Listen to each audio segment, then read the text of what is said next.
எல்லாருக்கும் வணக்கம். எல்லாரும் எப்படி இருக்கீங்க?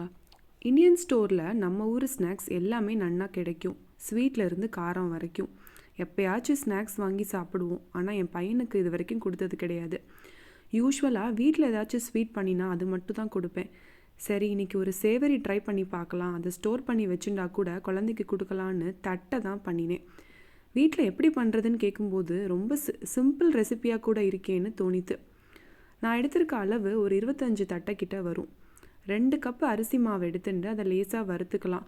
அரிசி மாவுக்கு பதிலாக இடியாப்ப மாவு கூட எடுத்துக்கலாம். ரோஸ்டட் இடியாப்ப மாவும் கிடைக்கிறது. 2 கப்பு மாவுக்கு ஒரு 1/4 கப்பு பொட்டுக்கடலை எடுத்துட்டு அதை வறுத்து பொடி பண்ணி சேர்த்துக்கலாம்.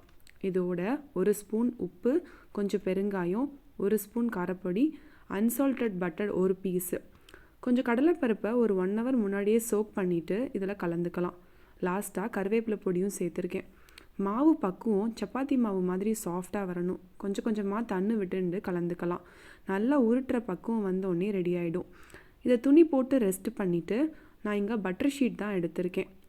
ஒரு ஷீட்டில் குட்டி குட்டி மாவு உருட்டி அது மேலே இன்னொரு ஷீட்டை கவர் பண்ணி ஏதாச்சும் கப் வச்சு ப்ரெஸ் பண்ணி எடுத்துக்கலாம்.